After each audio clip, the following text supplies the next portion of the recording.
Урматтуу мекендештерим, эгерде жеке мага бир зыян жете турган болсо, бул эч нерсе эмес. Бирок ааламга, Кыргызстаныбызга, ислам динибизге карата бир зыян жетсе, бул учурда мен дагы мусулманмын деген, сиз дагы кыргызмын деген башка бирөөлөр дагы тынч жата албайт.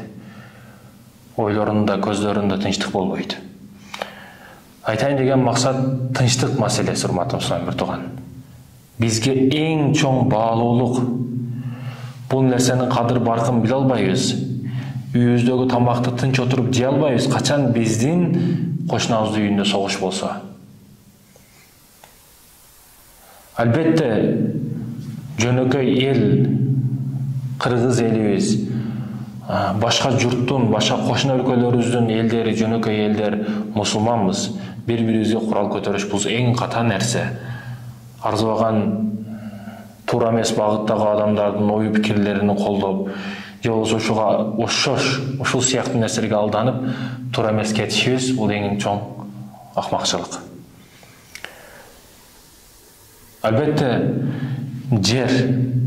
бул жерлер кимдерден калбады? Менмин дегендин бардыгы азыр сенсин болуп калды. Себеби алар бардыгы жерде жатат. Менмин дегендердин бардыгын убакыт деген нерсе кабырга тыгып койду. Балким алар дагы убагында урушкан, согушкан.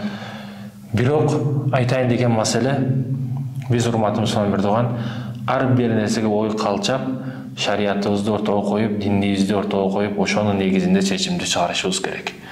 Болбогон бок сөздүн артынан ар кимдин чала сабаттуулардын чыгарган тыянагына ишенип, же болор болбос жаңылыктарга ишенип, ар кандай жаман көз, жаман сөз айтор эмне болбосун, жамандыкты таратпашыбыз керек. Урматтуу мусулман тууган, пайгамбарыбыз саллаллаху алейхи вассалам кандай аруу жакшы зат эле. Биздин үлгүбүз Мухаммад саллаллаху алейхи вассалам бир чымчыкка дагы зыян бербеген. Жолдо кетип аткан бир чимелинин дагы дебелеп койбогон. Ошондуктан биз аракет кылышыбыз керек.